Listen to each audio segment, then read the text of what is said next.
Thank you very much, and welcome to this roundtable and panel of open science perspectives. I am Matteo Galizzi. I'm an associate professor of behavioral science and I'm also the chair of the LSE Open Research Working Group. Welcome everyone to the panel. Welcome also to our attendance online. The idea is that also this event will be recorded and shared afterwards. And the format of the event is that we will have a roundtable for about 1 hour and a half with 3 presentations by each of our speakers today, and then we will have time at the end, around 25 minutes at the end for Q&A. And the idea is to stop sharply at 12:30 to allow us to transition to lunch. Before presenting the speaker for today and the panelists, let me give a bit of an introduction. As you know, open science is reshaping all the way open science and social science research is done in our institution and more broadly. Research is conducted, is evaluated, and the way open science is changing the dynamics is different in different contexts and environment and in different settings. And the idea today is to bring together 3 perspectives, one from a research institution, one from a publisher, and one from a funder, to discuss the opportunities, the constraints, the incentives, the infrastructure related to open science.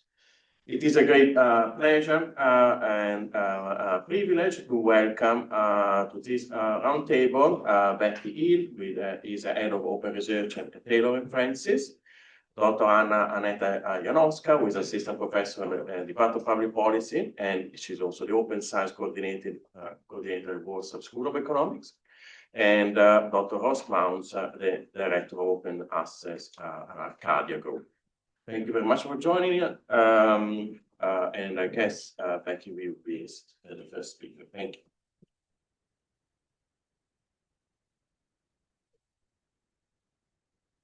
Hi everyone, delighted to be here. Thank you for the introduction, Matteo, and thank you to the organisers of the conference today. As Matteo mentioned, I'm Becky Hill, and I'm head of open research at Taylor and Francis, or you might know us as Routledge as well in this context. And I'm here to give a publisher's perspective on open science practices in the social sciences. And so I wanted to start my presentation today on the challenge that we're trying to address when it comes to open science or open research in the social sciences.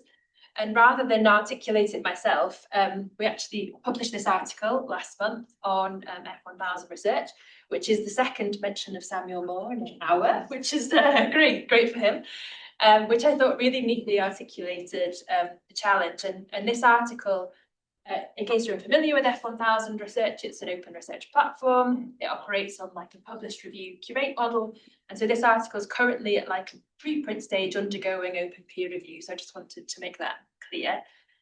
But the article itself is sharing the outcomes of the Materializing Open Research Practices in the Humanities and Social Sciences project, which was funded by Wellcome and the AHRC. And the authors are cataloguing open research practices in the humanities and social sciences. And they do focus primarily on the qualitative social sciences here, but I think there's lots we can draw for this discussion. And in the beginning of their article, they argue that something that lots of you will be familiar with, open science policies, particularly in the global north, are designed primarily around STEM research practices. And they focus heavily on 2 things. Firstly, open access through an article processing charge model. And secondly, open data with the view to enable reproducibility. And we know that there are absolutely social scientists who will publish open access with an APC and that generate data through their research, which they would want to be reproducible. And of course, the replication crisis as a term came from the social sciences, as with other disciplines. But we also know that these 2 dynamics present challenges that are unique to the humanities and social sciences. Often these areas of research are very underfunded, and therefore the APC model presents a particular challenge.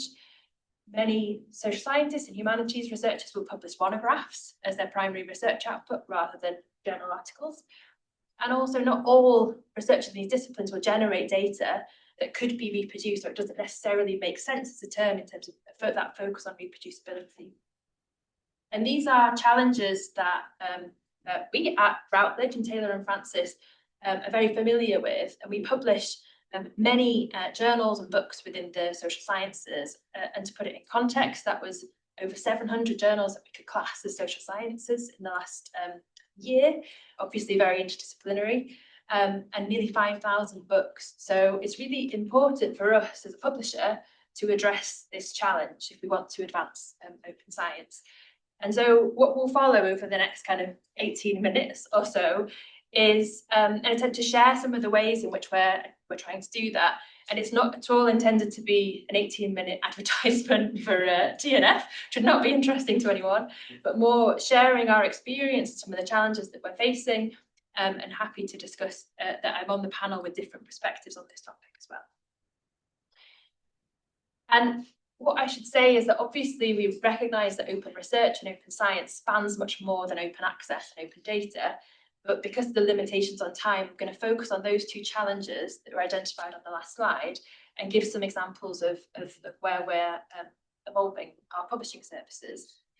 So to start with open access, at TNF, when we plan for an open access transition, we look at two main mechanisms or two main lenses. One is at the regional level, and one is at the disciplinary or subject level. And at the regional level, it's already been mentioned, but the main mechanism for which we've moved forward with open access to date has been through read and publish agreements or transformative agreements, as Joe mentioned earlier.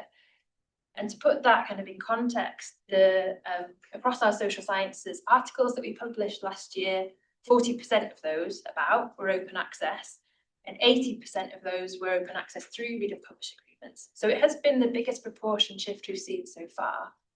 But we know that not all institutions and not all researchers are part of these agreements. And if you're in subject areas that are more precarious and more underfunded, the APC model presents a unique challenge. And so, as Joe mentioned earlier, which I couldn't agree with more, there's a need for a bibliodiversity to address some of these challenges. But also within a publisher, there's a need for a diversity of models for open access. And so what I want to share over the next couple of slides is some of the ways in which we've been experimenting with non-APC and non-BPC models, specifically designed for the social sciences and the humanities. And so firstly, lots of you will be familiar with Subscribe to Open. It was launched over 10 years ago, I think, by Annual Reviews, and lots of different publishers are adopting this model, experimenting with this model. And if you're unfamiliar, essentially the way it works is to provide a different pathway to open access as an alternative to an article processing charge. So instead of requiring an APC per article, it uses the subscriptions that a journal gets to convert a journal to open access, volume by volume. And the way it works is a publisher sets a threshold. If enough comes in through subscriptions or renewals, then they can flip that journal to open access. And we started piloting this model with 3 journals in 2024, and they're 3 social sciences journals as well. And the reason that we selected these is that they each published less than 2% of their articles open access in 2024. So we knew that we couldn't convert them to an APC-based open access model. There's just not the funding available. And in 2025, all 3 of these journals flipped to open access using Subscribe to Open, which was great.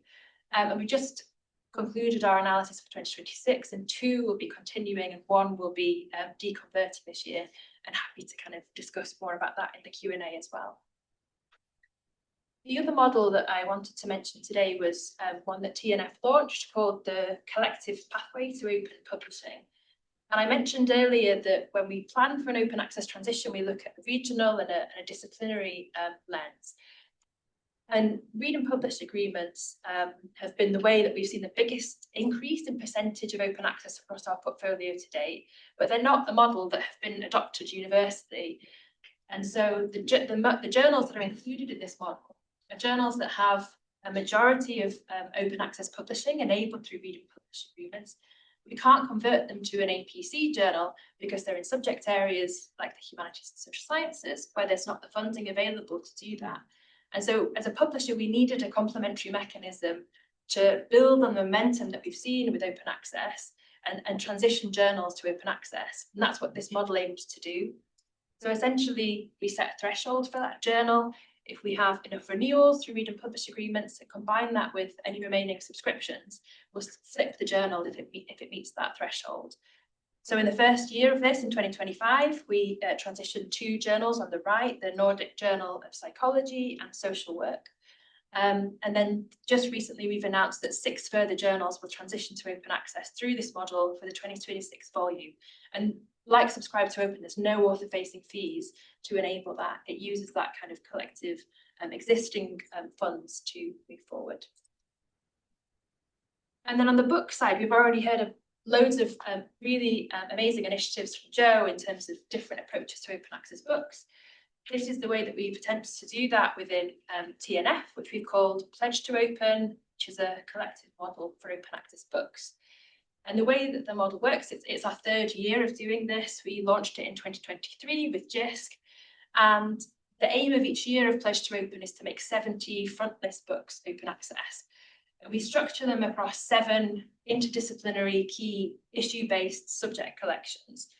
We set a threshold to try that's required to make those books open access and invite institutions to pledge. And the pledging amount varies depending on the collections they're interested in and the size of the university. Once we reach 50% of that threshold, we'll start making books open access. And through 2 years of Pledge to Open, we've had over 40 institutions and consortia participate, and we've made nearly 60 books open access through those 2 years, 58 books. And of those 58 books, 41 of them were in humanities and social sciences disciplines. And I've got a slide next which shows you the social sciences books as well. And through those books, it's included 60 authors from all over the world, 27 of which were low middle income countries. And we've seen that the access has kind of hugely increased compared to those books. So we've seen over 320,000 downloads to those books. And we're currently in our 3rd year, and you can see the collections on the bottom right that we've built that model around. And these are the books that we've made open access, 36 social sciences books through this programme. So the social sciences, where we've seen by far the biggest uptake of books being made open access through this model. And you can see this spans subjects from disinformation, migration, AI, sustainability. So really exciting to see that. And so the second half of my presentation, I wanted to focus on the open data side of things. So there's some examples of how we're trying to address the challenge around open access. The second part of my presentation will focus on open data particularly, and what publishers can do to evolve their guidance, their policies, practices, to reflect disciplinary nuances. And so I wanted to start again with the challenge that we see for open data in these disciplines. And I know that this is a social sciences conference and not a humanities conference, but it's important for us as context to kind of show what we did next. And also worth saying, we know that these subject areas span a lot of subjects, very interdisciplinary, and there are some within these, like the quantitative social sciences, like digital humanities, that are quite well catered for at the moment within dominant open science policies. But this slide is an attempt to categorise some of the challenges that we were aware of when it comes to open data. So on the humanities side, it was not always clear what data meant in those research disciplines. Lots of researchers were kind of like, we don't work with data. And any third-party sources that they might work with are from archives or libraries or museums, as an example, have copyright issues, kind of adding complexity to that picture. On the social sciences side of things, we know that it's a slightly different picture. There's a much greater culture of data sharing. There are repositories that have been in existence since the 60s, but there are still unique challenges that exist within the requirement of data sharing. Researchers might be much more likely to work with human research participants whose privacy they'll need to protect. And also, as many of you will know, social scientists might be more likely to work in much more sensitive research topic areas with things like sexuality or drug dependency or homelessness, where it's even more important that you protect the privacy of those participants. And again, there's kind of considerations around third-party sources that we need to take into account. So for us, it was really clear that any data sharing policies really needed to understand and address some of these needs, which is what we tried to do in 2022 when we set up our humanities and social sciences data sharing policy. Lots of journal data sharing policies are built around the expectation that an author is generating, a researcher is generating data as part of their research. And our guidance was designed to be split into three to give examples and guidelines around specific practices that we knew were relevant to the humanities and social sciences. So the first part of the policy absolutely is about where researchers will generate data through the research process, and it will assume that the researchers should have control over the format of the data, where it's held, the licenses that are associated with it, and provide guidance associated to that. The second part of the guidance is much more relevant to social scientists. So it's written with the view to support social scientists where they might be using third-party data, and we're understanding here that might be something like census data or longitudinal studies and surveys. And in those cases, the researchers won't have control about where the data is stored or the license that's applied to it. But what we ask of those researchers is that they're clear about, they describe the data in their article, they're clear about where it can be accessed and any access restrictions that go along with it as well. And then the third part of the policy is around more about humanities researchers, again, where any third-party resources might be in an archive or a museum or a gallery, they might be digital or not. And again, what we require here is a statement describing what those sources are, where they can be accessed, and whether that needs to be in person or not. So by designing the data sharing policies with the disciplinary nuances in mind, hoping that it better supports open data and sharing practices in those communities. And these are just some examples. They're not actually coming directly from data availability statements, but the kind of data sources that we'd like these policies to support. So varying from job advertisements of French governesses to archival resources in banks, health ephemera from the Irish government, or parliamentary debates, political correspondence. And then beyond setting actual policies around data sharing, one of the other ways that we're trying to evolve our publishing services to create what we're calling open research article types, which really enable to bring transparency to the whole research process. And these apply to many disciplines, but obviously the social sciences as well. And within the social sciences, these are the two that we're seeing the most popularity with. So firstly, method articles, which describe a development to a current methodological approach, or data notes, which describe research data stored in a repository. And then just to give you an example of how that can look and what we think the benefits of these types of content or article types are, this is a data note that we published in 2024 in linguistics. And essentially what this is describing is the Jimmy Barker collection, which is a collection of recordings of Aboriginal languages from the late 60s to the early 70s. And it's been housed in an institute in Australia. But the authors of this article were going through a process of digitizing that, creating an online searchable portal. And I think simply if this was accessed by a repository or if it was referenced in a research article, you'd get kind of a very kind of high level overview of what that is.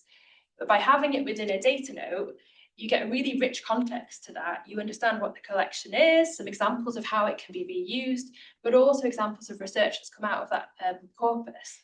So I think it's a really good way of adding kind of extra layers of context around research. And then this is my last example, I'm aware of time, which again is an example of how publishers could collaborate with researchers to enable better practice. And this is an example, the CARE principles for Indigenous data governance, so relevant to my last example as well. These apply to all disciplines, not just the social sciences, but obviously very relevant. Lots of you may be familiar with this, but in case you aren't, the CARE principles were developed by the Research Data Alliance in 2020 with researchers and librarians and policymakers as well. And the aim of these principles is to ensure that Indigenous people have control and equity and benefit from the management and sharing of their data. And the principles are mostly aimed at researchers and at institutions and funders rather than publishers. But actually, we got involved along with other publishers as well a couple of years ago with the American Geophysical Union to think about how publishers can help the implementation of this through author guidelines, through publisher guidelines, and participate in creation of policies. So, for example, the More Than Human Authorship Policy, which I shall give you an example about on the next slide. And I think what's really important with things like this is that this is not being led by TNF by any way, but we are participating in it along with other publishers, and it's led by the kind of Indigenous scholars who have spearheaded this. And so this is just an example of what it looks like, the care principles in practice in our journals. So on the left-hand side, you can see an example where the first author is a river. And that river has an orchid, which I think is unbelievably cool, actually. And the author, Anne Polina, on this paper, she was interviewed in Nature recently, talking about why they made the decision to do this, why it's important. So if you're interested, I think definitely recommend reading that interview.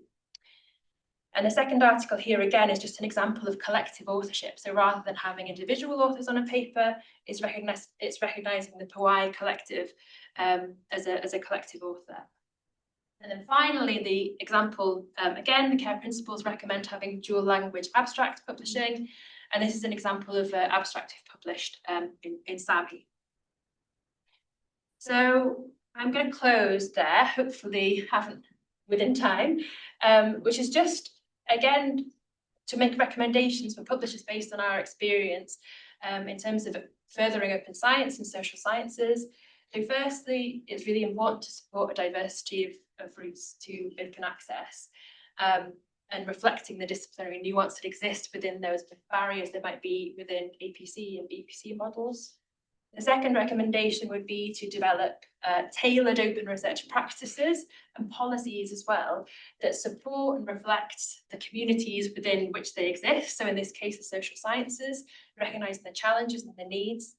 And then thirdly, it's perhaps a cliche to say collaboration is key, but I think continued partnership between the research community and other organisations that share these aims is really important to ensure that any evolution is coordinated and responding to what the community needs. So I shall stop there and hand over to Anna. Thank you very much.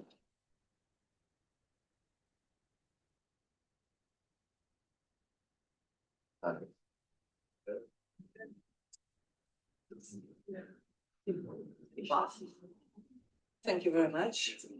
This is not me, yes. So, thank you very much for inviting me, and I will present a case study of Poland. But first, why this picture, panic? It was, in fact, the first reaction of our academic community in Poland when the main Polish funding agency, National Science Center, made DMP mandatory for research projects. So the panic, of course, was quite justified. Let's see now how the evolution of research data management has progressed in Poland. I will refer to three elements: to infrastructure, to skills, and to policies, finally. So the introduction of DMPs was originated from Coalition S, of which our NCN, our agency, was a co-founder. Of course, Coalition S is mainly about the scientific publications, but NCN wanted to be involved not only in publications, but also follow everything about open science, so new trends, new applications.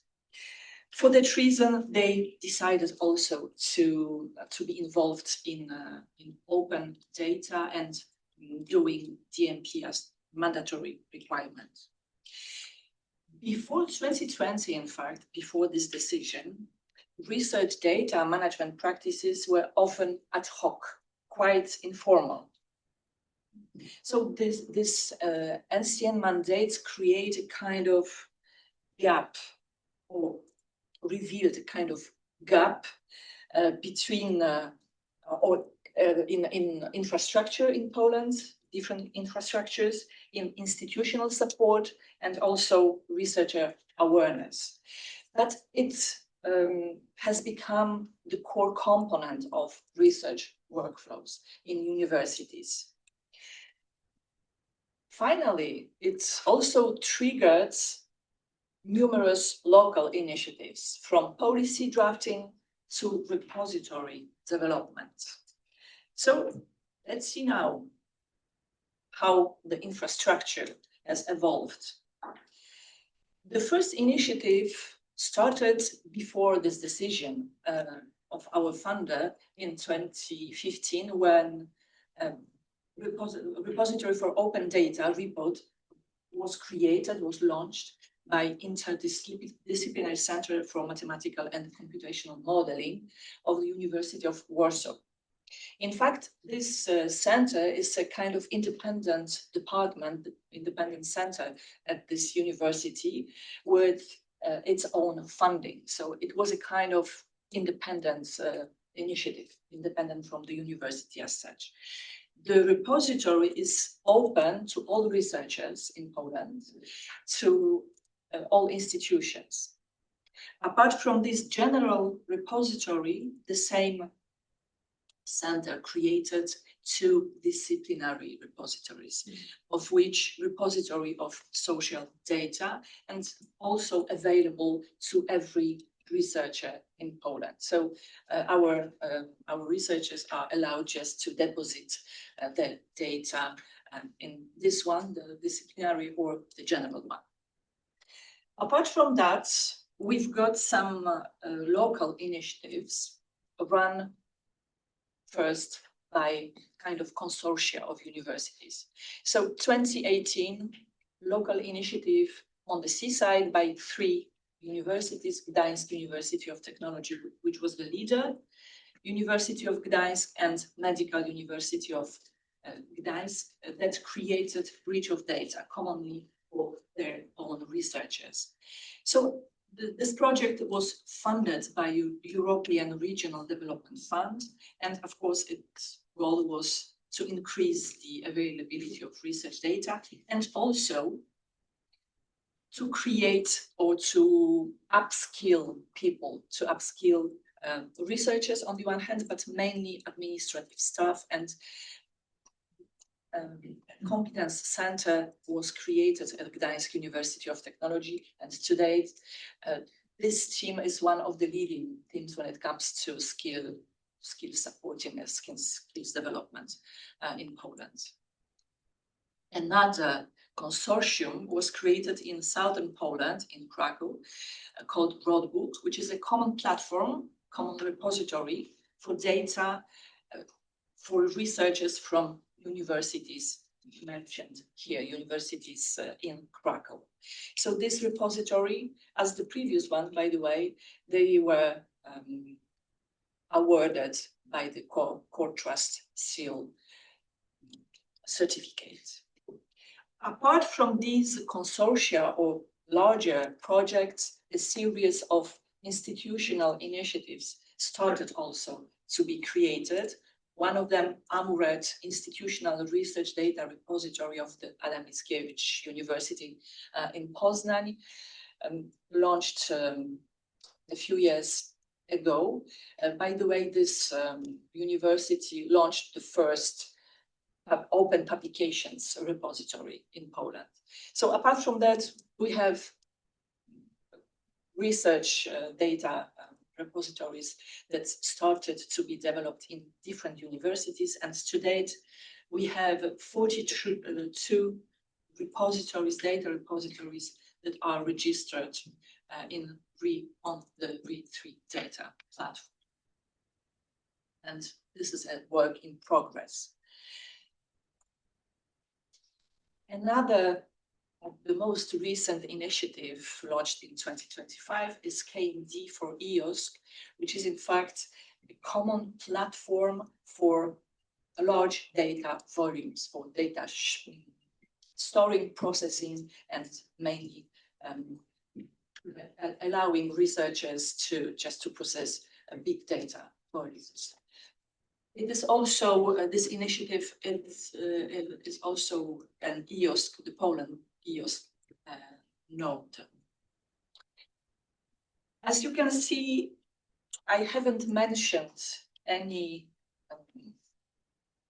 top-down initiative, as in fact, every repository, every infrastructure was initiated in the bottom-up process, by people in universities, by consortia of people. Let's go now to skills, because along with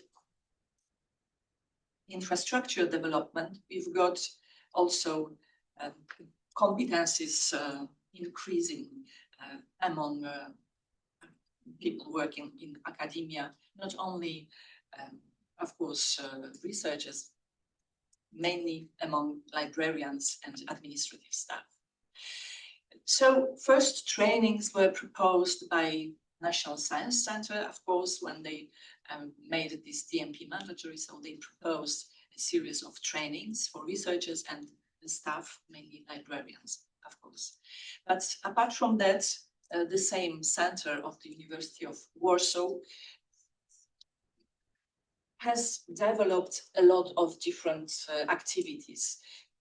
As spreading information about open science, they publish diverse analyses, they run a blog also, and a few years ago they also created a series of courses, online courses in form of MOOCs about open data for researchers on the one hand and for data stewards. So 2 levels for researchers, beginners and intermediate, and same for data stewards. Another project, this time private, Data Steward School was created just to train staff from universities. Recently, this private school joined forces with a University of Silesia, and we have now European Open Science School in Poland that offers training for data stewards, future data stewards. But the main, I would say, the main milieu for skills is a network data steward, PL, rooted, in fact, in an initiative, once again, developed by Gdańsk University of Technology together with Gopher initiative, Dutch one, as I remember well. So at the beginning, it was a national office, Poland, of the Gopher initiative, and it has evolved into data steward network. So abbreviation is SCON. Today, we have about 150 members from universities all around the country. We meet online once a month. We meet offline once a year. We share best practices. We create recommendations. We work not only on data, but also on Diamond Open Access, for example. So we have different working groups, and we just try to exchange expertise, to exchange knowledge. We invite special guests also from Poland and abroad. So it is a very, very active environment that supports skills development. And I can say that this network contributed to the establishment, to the creation of open data policies in Poland, because we prepared recommendations for the Polish government when it comes to open data policies. But the first first official document was published in 2015. It was directions for the development of open access to scientific publications and the research outputs in Poland, focusing mainly on recommendation for funding bodies on the one hand, and for research units and universities And it was mainly about publications, because at the time, open data was not yet really kind of popular as concept. So no data, the data were not kind of recommended or discussed in this document. Two policies about mandatory DMP and open access policy were proposed by National Science Center, but referring only to projects funded by our main funder. So, of course, they proposed different regulations, different guidelines, how to approach open data on the one hand and open publications. Today, NCN is not the member of Coalition S anymore, unfortunately, because of APCs, too high APCs. And it was a common decision of our academia and Polish academia just to follow the green open access model and not to do open access publication as mandatory requirement for research projects outwards. But DMP is still mandatory, and sharing the data in open repositories is also mandatory. Today, about 30% of institutions, of universities in Poland have their openness policies. The first one in my university, 2017, but referring mainly to publication. Different universities started to adopt policies at the beginning, referring to publications, but afterwards there were also this area of data that started to be included in policies.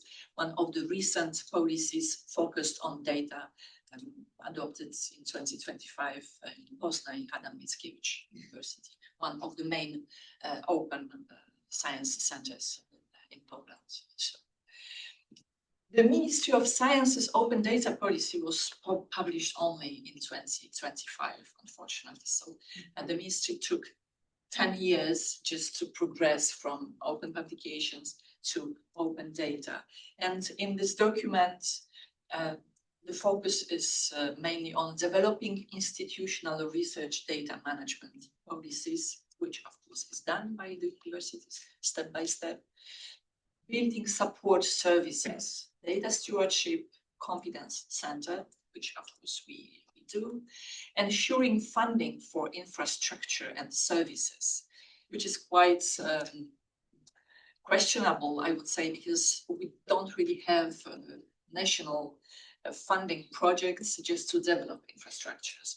The universities like my university, SGH, we just have our own funding, just to develop our repository. Fostering cooperation between research organizations and funders, and monitoring progress in implementing data openness, what we are trying to do. So the biggest challenge, in fact, that we face in Poland is, in fact, quite surprising, maybe, kind of gap between the funder requirements, the funding agency requirements on the one hand, and the Ministry of Science attitude towards open science. Because on the one hand, we receive quite concrete guidelines and requirements about open publications, about open data.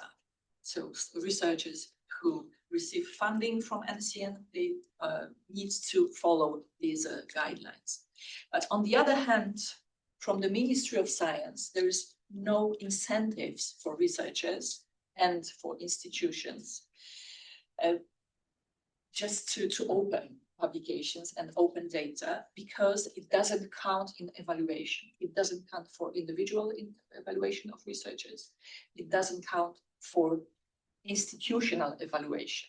So every 4 years, universities are evaluated by the ministry according to 3 criteria, and open science is non-existent in these criteria. So this gap is quite surprising because NCN, this is a public funder, is a kind of agency of the ministry, and this researchers don't really understand why the problem exists. So the open science is supported mainly by the community. On the one hand, librarians mainly in universities, and also some researchers like myself, for example, involved in open science who just want to promote this idea. And I can say that open science in Poland is mainly a bottom-up initiative and supported by staff, by researchers at universities, not really by the authorities, not yet maybe. What we need, in fact, apart from institutional policies, apart from capacity building, we need a kind of national coordination and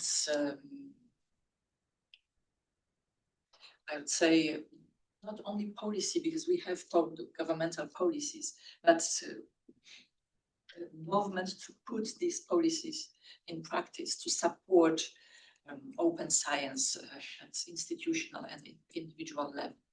And only that, in my opinion, can raise awareness and make a change in culture, institutional culture in Poland. Because without this initiative, this kind of activity from the governments, from the authorities, it will be really, really difficult to implement changes in researchers' mindset when it comes to open science. So this is it about this case study. Thank you.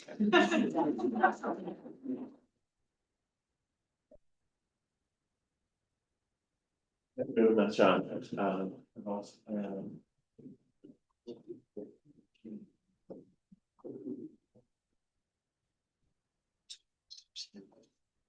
Okay.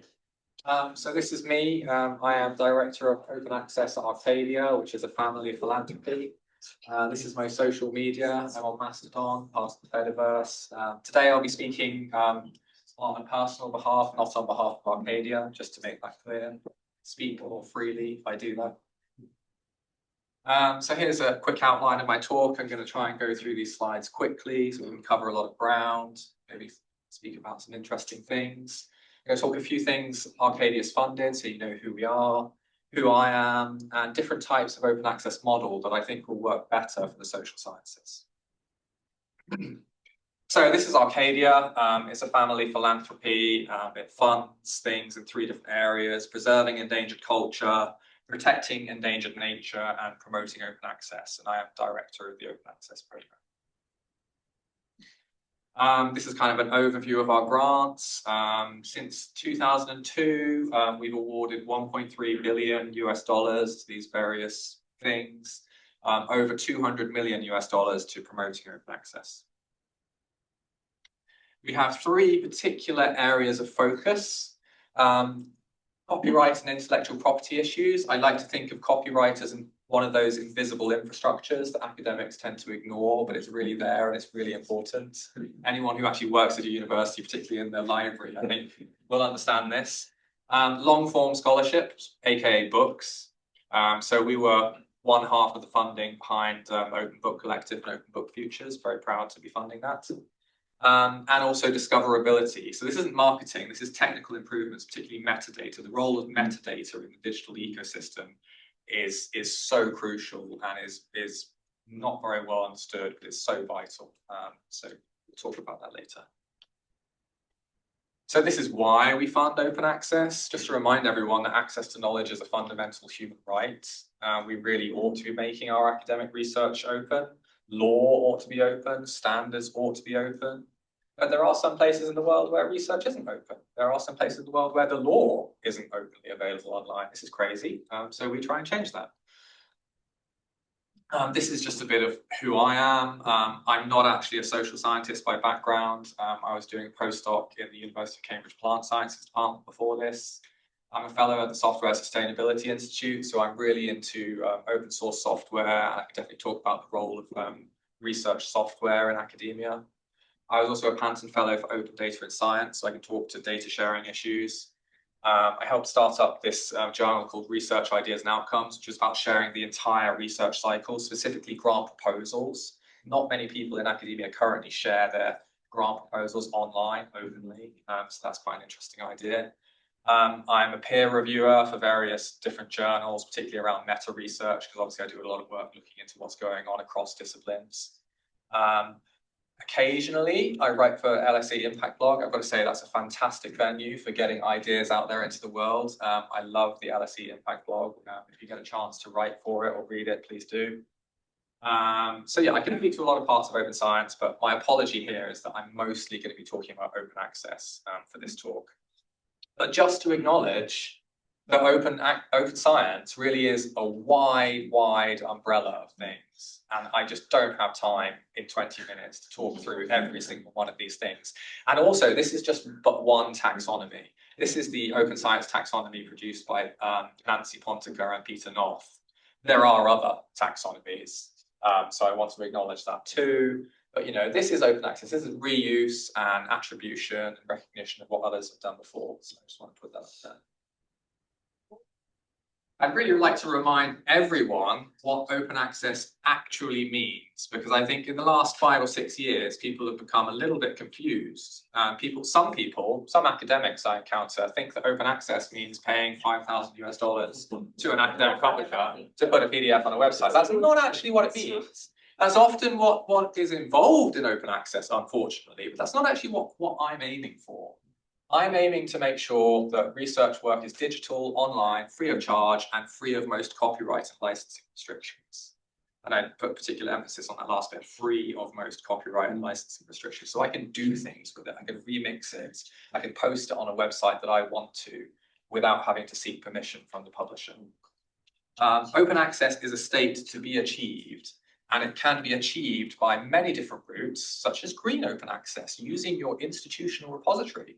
Or if you don't have an institutional repository, using a global repository like Zenodo. So everyone can use green open access, and you don't have to have money to use green open access. You just have to use your rights.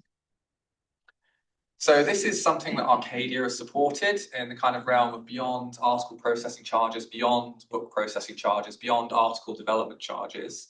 We work with MIT Press, and so they're doing this work to make books easier to publish in open access. And so they get in financial support from over 400 different libraries and library consortias. And with that, they make their front list books open.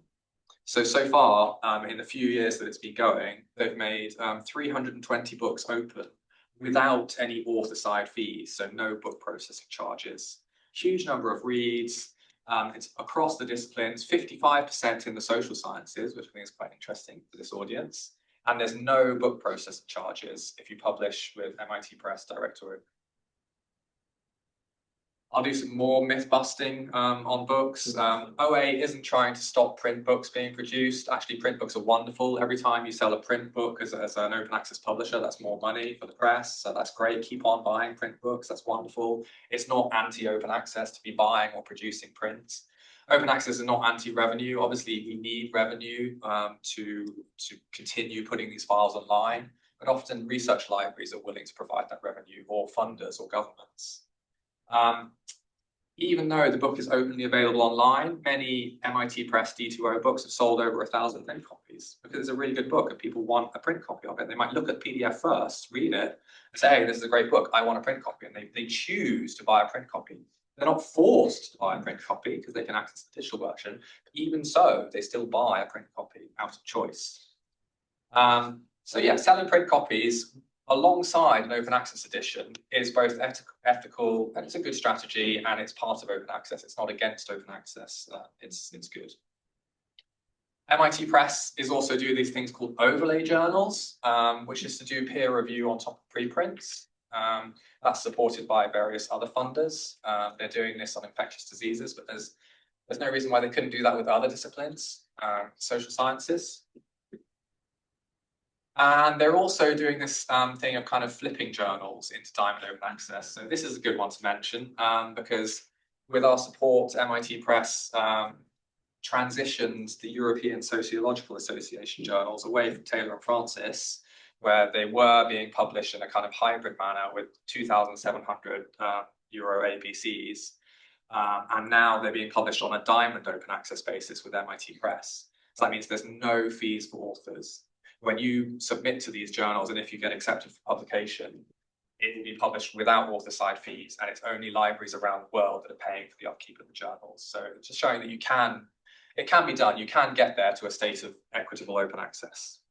But the community has to decide to make this flip. I couldn't tell the European Sociological Association to do this. They had to decide for themselves. And this scheme has been so successful of transitioning journals into diamond open access that government funders are putting money into it now as well. So the US National Science Foundation put in a little bit of money into this as well. So one mechanism of making equitable open access actually happen is via editorial mutiny. And we're seeing a lot of these happening now. There's been at least 52 in recent times where academic communities have organized. Organization is so important. Organized to move away from a commercial publisher and choose as a community to do their peer review and their author submission of text to a different publisher, to a better, more equitable publisher. So I can't tell you what to do, but I'm saying, think very carefully about where you as a community publish with and vote with your feet, and you can change where you publish with. So one example, Joe's already mentioned it in his talk, is Open Library of Humanities. Open Library of Humanities is becoming a great home for communities seeking more equitable open access. One of the most famous examples they have is the transition of the linguistics community away from Lingua to Glossa. It was a very organized community mutiny. They all decided not to peer review and not to submit to Lingua. And so now they all submit their work to Glossa and they peer review for Glossa and they serve on the editorial board for Glossa. And there are no mandatory fees. It does charge a £450 fee if you have access to grant funds that will pay that on your behalf, but they're not really expecting individuals to pay that money. And once they've done that, it means that actually now universities have more justification to provide funding support to Open Library of Humanities. So, the academics and libraries kind of need to work in tandem on improving open access, and you can't do one without the other. The libraries really need the academics to make a change in order for library budgets to flow to the right places. So these are just some examples, some other examples of transitions away from previous publishers to OLH in philosophy, in religion, in various different fields, really doing a really good job of diamond open access. It's academic-led, it's really well governed, it's based on the actual infrastructure is open infrastructure, which is very important. Joe said that in his talk. It's diamond open access and it's award-winning. Open Library of Humanities, it's great. Open Library of Humanities is part of the Open Institutional Publishing Association, OIPA. This is a very UK-centric thing, but just to point out, there's a whole suite of publishing initiatives now in the UK that are trying to encourage equitable open access at universities and governed by universities rather than being governed by a very profit-centric organization. So that's a really good thing that I'm supporting. Another thing we should do is use our repositories more. Repositories are a great place to put academic work, whether it be software, whether it be data, whether it be text. And it doesn't matter which discipline you're in. You could be in the humanities, you could be in the social sciences, you could be in a STEM field. We can all use repositories more, and we can all customize repositories to suit our discipline. So something that Arcadia is doing in this kind of realm is working on the Notify protocol, which is basically to bolt on peer review on top of repository deposits. So it's a little bit technical, but here's kind of the workflow. So the idea is you submit your work to a repository first or a preprint server, and then after that, you get it peer reviewed. And then after an editorial committee has looked at it and says, no, this is good, then it is published, and they announce that it is published. So you don't actually necessarily need to use kind of commercial journal publishing infrastructure. I actually think that universities over the past couple of decades have invested a lot of time, both in the technical infrastructure, but also in the staffing infrastructure of institutional repositories, and we should be using institutional repositories more. So yeah, that's just a little bit more about that. These are various services that are interoperable within the Notify protocol. So you've got Zenodo, you've got HAL, which is kind of the French repository. And then you've got various review communities that will organize peer review on top of repository deposits like Epiciencers and pre-review and peer community in. So if you're looking to take your academic community to a new space, a better governed space, I'd really recommend some of these initiatives, particularly peer community in. It's got some really good things going. If you're an editor and you're worried about the kind of changes that are happening in open access, I'd say don't fear too much. I think value-added publishing labour should be adequately compensated. There should be fair pay for fair work. Open access isn't just about not paying anyone. It's very important to say that. Diamond open access models can and do get paid for. It's just not authors paying for it. It's usually libraries or governments or institutions. Often there's a critique of volunteerism around Diamond Open Access, but I actually think most journals take in a lot of volunteer labour. You think who peer reviews, do they get paid for peer review? I know in economics, there are some journals where reviewers get paid, but in most other academic journals, peer reviewers don't get paid. So we're putting all that labour in for then, a company to make a profit off it. We've really got to think about that. And just to say, there's some prestige going into this. Harvard Library is doing overlay journals with Notify protocol on their repository called Dash. This is just how it works. You kind of got on the left-hand side, you've got your work which has been deposited, and on the right-hand side, you've got the website of the peer review community, which has actually reviewed it post the output of the peer reviewer process to show that this is a valid academic work. There's a long, long history of Diamond Open Access. So people say Diamond Open Access is very new. It's not. Ever since the birth of the internet, people have been doing Diamond Open Access. Diamond Open Access is essentially the natural state of academic publishing on the internet. Article processing charges are something that came later. I picked out this particular journal, the Journal of the Society for Music Theory. It's been doing, fee-free open access publishing for 33 years, supported by a list of American institutions. And it's out there for the world. It's not just American authors that are allowed to publish in this journal or review for this journal. It's international. And it can be done. And it produces high quality scholarship. Another example here, you have a small consortium of interested stakeholders that get together to financially support the European Journal of Taxonomy. There's only a small number of natural history museums around Europe and the US that support this journal financially, and yet it publishes kind of internationally and has international impact. It's a really good model in my mind of scaling small, again, referring to some of Samuel Moore's work probably. And it cares about the infrastructure it uses. So behind the scenes and the publishing process, often we're using proprietary, expensive publication infrastructure like Editorial Manager. And so they've now moved away from using Editorial Manager. Even someone like PLOS, the Public Library of Science, they use Editorial Manager behind the scenes. So you've got to think very carefully about which infrastructure you're doing open access on and the cost using that particular infrastructure. It was already mentioned in Becky's talk, but I really like the work of the Subscribe to Open community. That's another area where we're having fee-free open access be achieved. And I think it works particularly well for humanities and social science disciplines, S2O. So I'd really encourage that. And I really think there's a continuum and a really nice natural pathway between kind of traditional paywall publishing to doing S2O and then eventually doing Diamond. Because the only real difference between Diamond and S2O is that S2O, it's very clear that it's conditional. And if libraries don't pay up, that, maybe next year it won't be open access. Diamond just simply removes that threat. So there's quite a lot of similarity between S2O and Diamond, I'd argue. Just more examples of what S2O actually looks like in practice. Project Muse has put over 100 of their journals into S2O, really large scale. So for the academics in these disciplines, very little has changed. They still submit to the same journal, they still have the same peer review process, they're still published in the same journal, the same platform, the same website, but it's now open access and there are no author side fees. So this is just some examples of some journals. The prior content in that journal stays behind a paywall, but the future content, as long as the libraries keep subscribing, will be open access under Creative Commons licensing.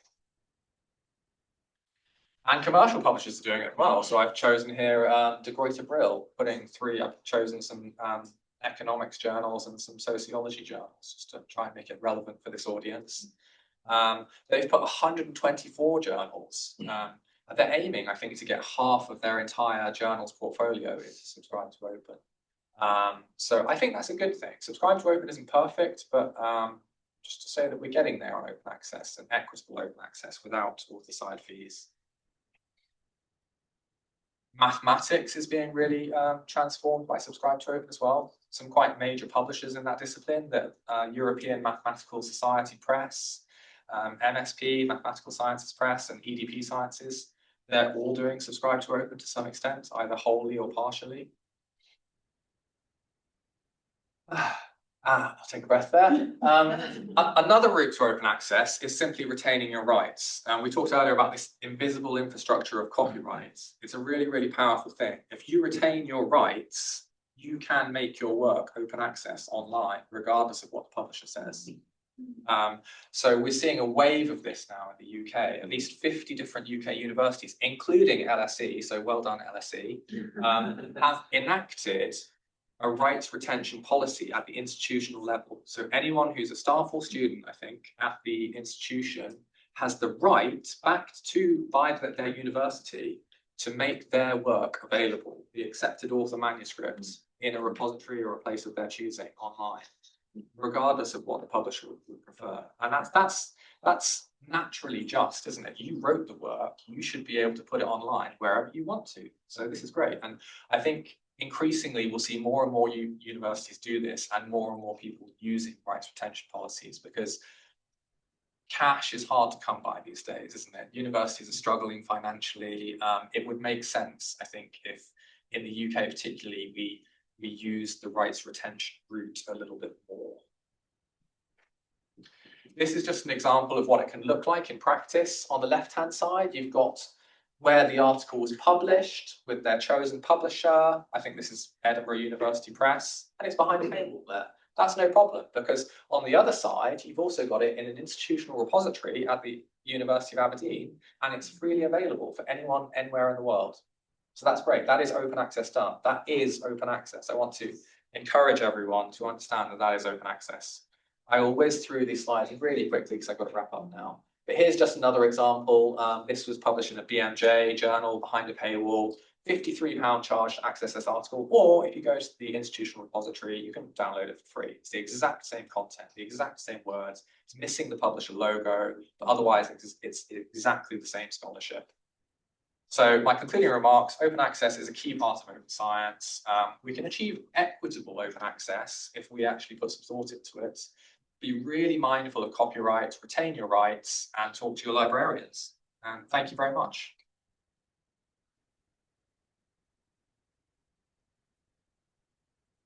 Thank you very much, Ross. Thank you for the panelists. I would like to invite the panelists here in the front of the room.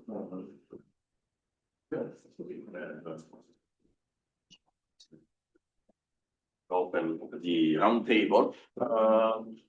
Thank you very much for the interesting presentation and discussion. Are there any questions to our panelists? Oh, yeah, sorry. Thank you. Thank you so much, everyone. Really useful to have the 3 different perspectives. Really appreciate that. Ross, you mentioned authors making use of their rights, and you mentioned rights retention.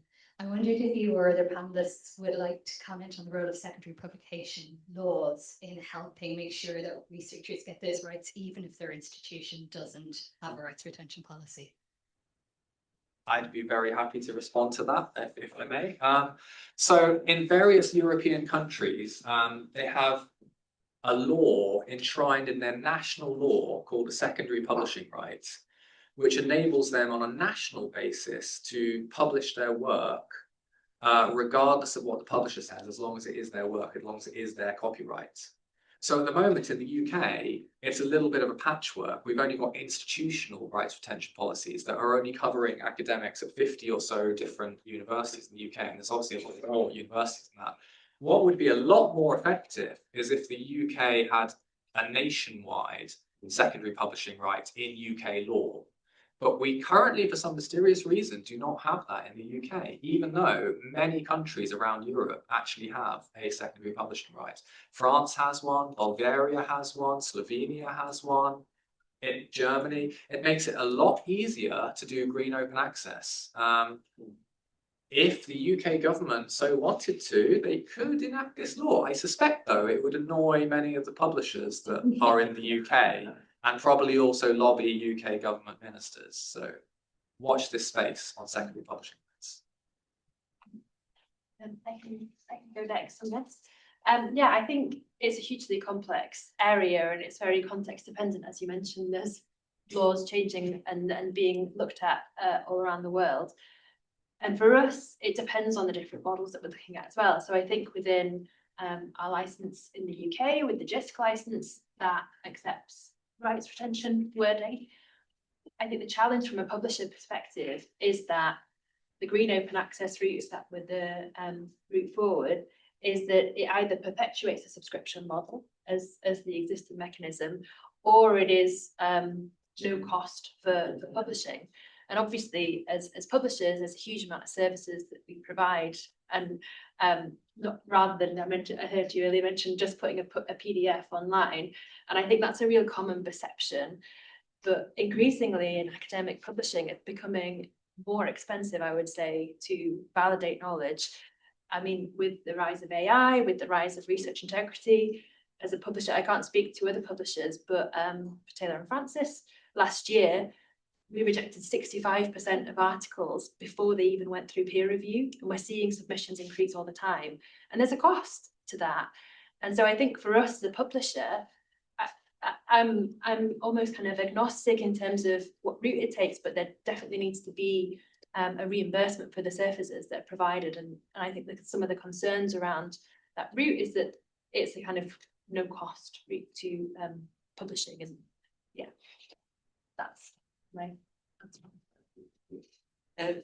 I maybe can say something from the researcher perspective, because in fact very often our researchers, as I observe my colleagues, when they before the publication, when they submit their articles or books, they even don't read the contract. So very often, and it was also highlighted in different discussions, they could just sell their heart or their kidneys by signing, together with the rights. So in fact, this is also about awareness among researchers about copyright and how it works, and also about open licenses, like Creative Commons. They are not really aware what it is, how it works.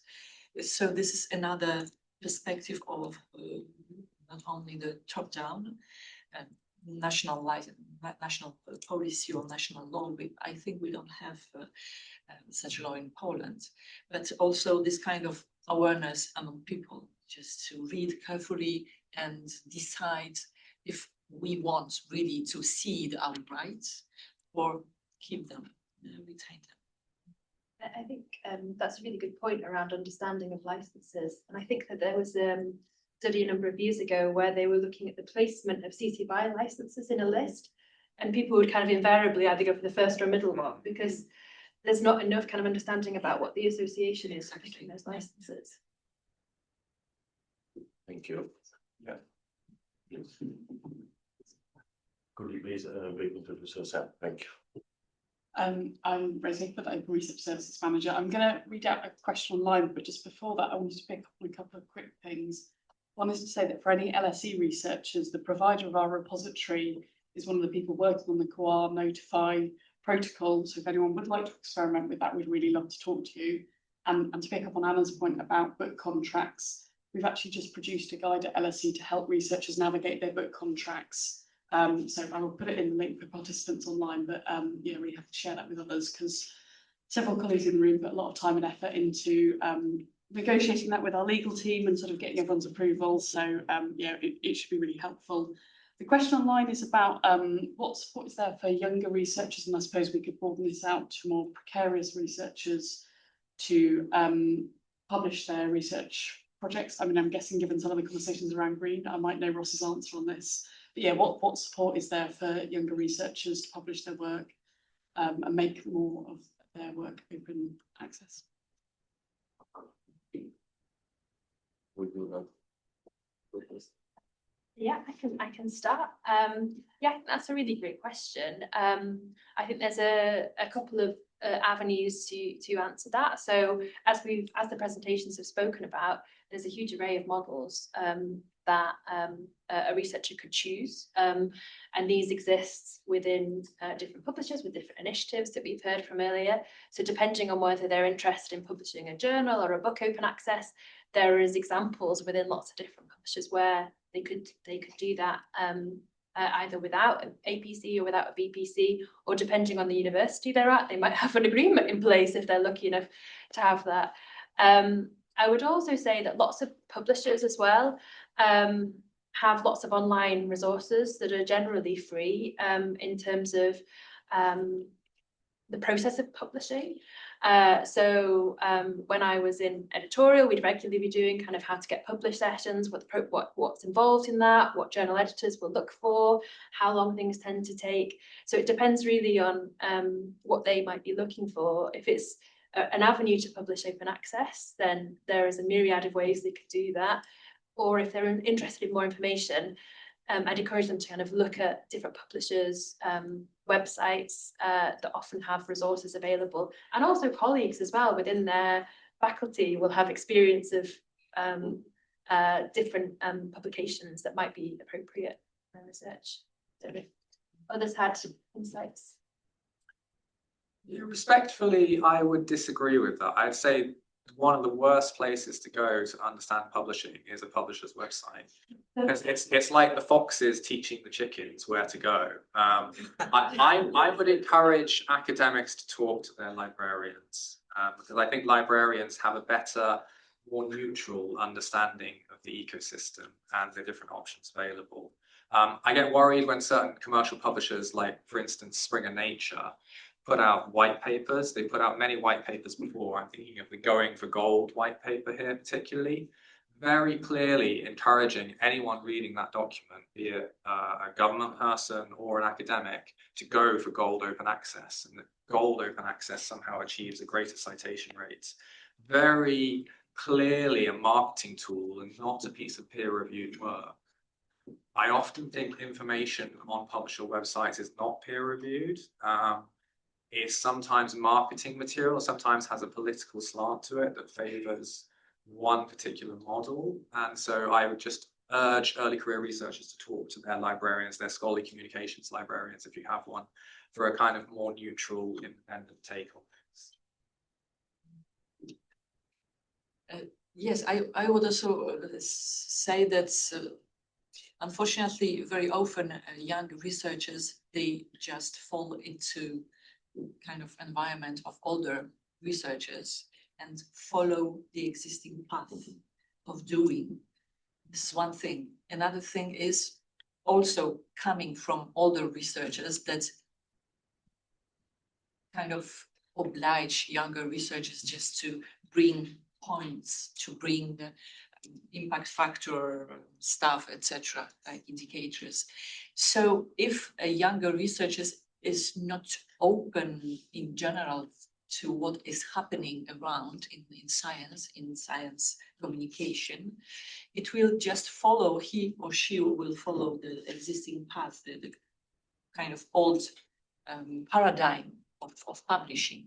So I think this is also the question of good internal communication in universities, not only in libraries, because for example, in SGH, in my university, this is not the library which is responsible for open science. They just are not involved in it. So following the different communication paths within universities could be helpful just to inform themselves how other people do, because there is no one way. And the world is changing, technology is developing, we have AI today. So young researchers should be, in my opinion, mainly focused on what's new and how science is communicated in new ways. Yeah, thank you. I just want to agree with that slightly. I think we should be looking forwards rather than looking backwards. Exactly. Too often research assessment is very, very backward looking. You know, is this journal 200 years old? If it's not, it must be a crap journal. I mean, that means there can be no innovation in the world. And the fact is that the internet is changing all the time. AI, look at that. I mean, it's a huge innovation. It's really disruptive. It's really changing how things are done. So we need to look forwards in research assessment, not backwards. And this is the problem with open access journals that don't have a long history. In fact, they are quite young, so very often not allowed to. There's many instances of open access journals that are really innovative, really high quality in what's being published there and their peer review process and how they're doing things. Technically very high quality, but because they're only 3 years old, these national research funders just say no, 0 points for that publication. Exactly. There's this culture of measuring research by the vessel it's in, rather than the quality of the actual research itself. Everyone judges the book by its cover, rather than what's in between the covers. We need to get away from that. And we operate within this old paradigm, of looking at science communication, that reputed journals with reputed reviewers, etc., with impact factors, with all those indicators, and if not, how to publish, what to do, and this is not the only civility. And I think just to build on that, and I agree completely. And I think it's also beyond the funder frameworks and the national frameworks as well. From an anecdotal experience, I used to work at F1000, and when we launched Open Research Europe, that lots of you may have seen is being kind of taken in by CERN and built on with lots of national funders in Europe, operated on a really kind of new innovative model for open research. And I was brought in to talk to lots of humanities scholars who were funded by the European Commission to say, hey, we have this platform here, there's no APCs, you're funded by the European Commission, you can publish it here, it's as open as possible. And I would say kind of 9 out of 10 times, the first question was, what's the impact factor of the journal? And it's sort of, I think that it is top-down requirements, but it's also systemic in terms of colleagues and in terms of what is deemed prestigious at that time, even if it's something that's backed by the European Commission, which I would argue is very prestigious. But it's a real challenge. And all your point seems to go back to one of the key central point of the incentives at institutional level and individual level, right? So the research need to be promoted, the institution need to be evaluated to research and exercise claim on each and etc. So I think they are very complex issues. So are there any other questions? Please, something. I'm back on maybe from LSE. Just to go back to one of the previous questions, which was about young authors publishing and so forth. Obviously, they're one important category, very useful for people in this room, but there are other categories of the precariat in relation to open access publishing, which I sadly fall into one, namely, if you're an emeritus professor, a great many institutions, including LSE, have agreements with publishers that only full-time staff count, but sort of partly affiliated staff and teaching staff, all kinds of people, a huge swathe of people, including emeritus professors, don't qualify for this, fee remission in relation to subscriptions. And that's a huge bunch of people. I mean, maybe there aren't all that many emeritus professors who are churning out articles and so forth. I don't know, but I think a lot are still. And it seems to me to be just palpable age discrimination in that case, which is against British law as far as I'm concerned. represented that to LSE ineffectually had it. But how about that whole broad category of partly in, partly out kind of people who are really the ones for whom diamond open access can make the biggest difference? I can respond first. Arcadia is definitely working on that problem. I definitely value the contributions of retirees, of school kids, of citizen scientists, of Wikimedians. There are so many people who don't work at universities that can still contribute so much to academia, whether it be through editing, peer review, or even authorship. All of those roles should be open to people outside the ivory tower. We're absolutely trying to build the infrastructure to enable that. Absolutely. So Diamond Open Access will do that, but also Green Open Access is available to you with Zenodo, something like that. Zenodo is open to you as an independent author. If you're in the right country, like Bulgaria or Slovenia, you have the secondary publishing right, which might apply to you. And there just are ways of doing it, but you're absolutely right that article processing charges and reading publishing agreements are not open to those categories of people. Those people who can make really excellent contributions to academia, but just aren't at or affiliated with a university at the moment. And they're locked out of that system if we keep on putting all our money down. Strongly affiliated, that's my point. Strongly affiliated, yeah. You know, there's You a have a whole loose lot of emeritus. teaching classes and doing research and sorts of things. I come from a background in paleontology, and the number of amateur paleontologists and retiree paleontologists that provide really brilliant contributions to the scholarship in that area is huge. So I really get it. You're absolutely right. And I can add quickly, I agree. I think that this is where the need for diversity of models exists. At the moment, there isn't one size fits all that is managing to kind of be all inclusionary. So I think, and I agree, all of those contributions are so important. And your answer, Ross, just made me think. We published an article recently about a school teacher who was doing, I'm not a mathematician, so this is going to be a very vague description, who was working with school children to try and look at new ways of the Pythagorean theorem. And there was a group of teenagers who had this really kind of innovative and exciting approach to it. And they published that and co-published it together.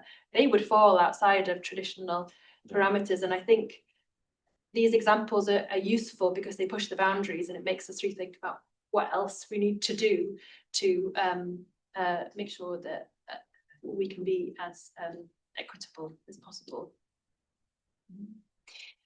I would say that in Poland, very often reputed professors, emeritus professors, are part of scientific committees of journals published in Poland, for example.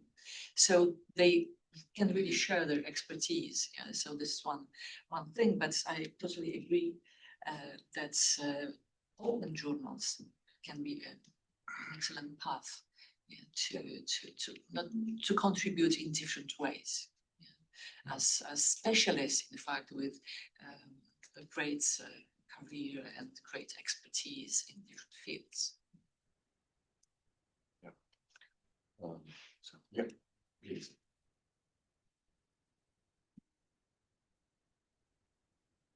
Hi, Liz Stoker from LSE.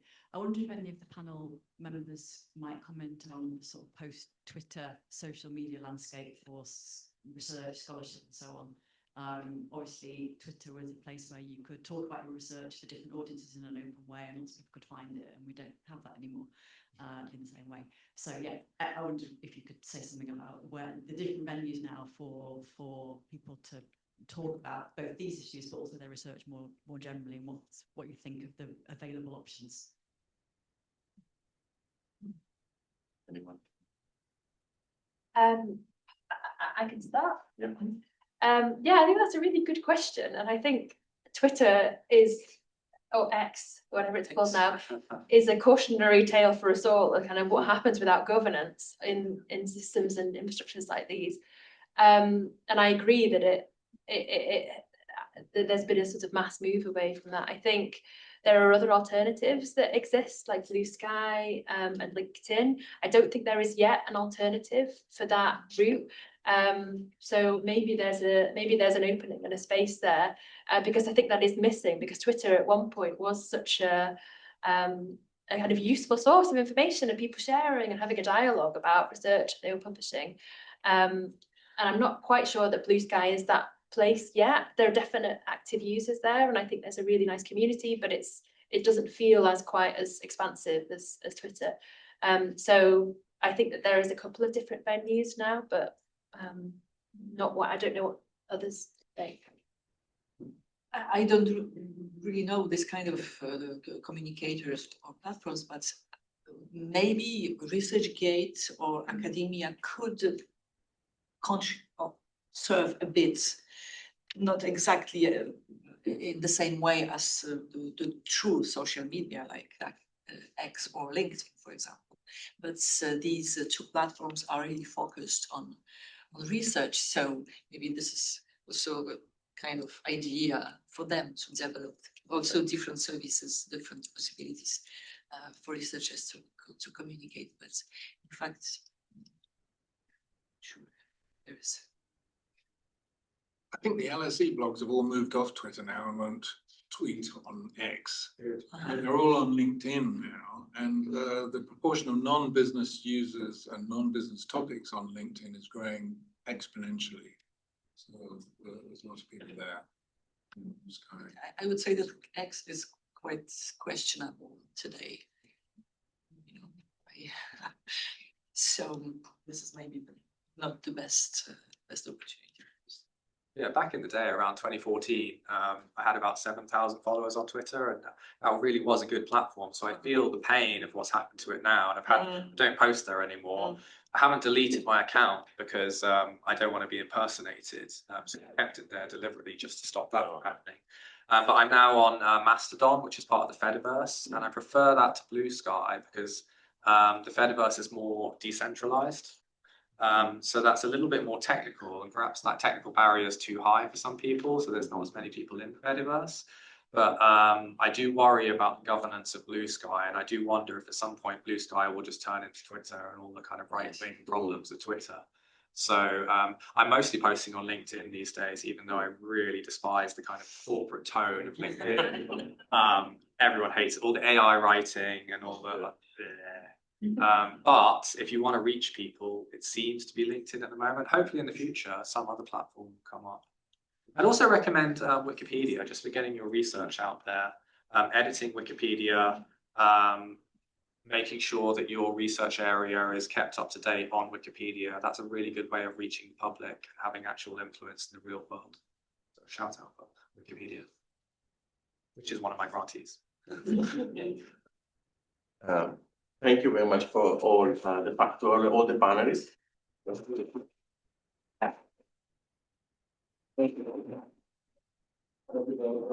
Thought-provoking, interesting, a very nice discussion. Thank you to all the audience. So we now head to lunch, which is going to be served outside of the theater, and we're going to reconvene here at 1:30. Thank you all very much. Thank you.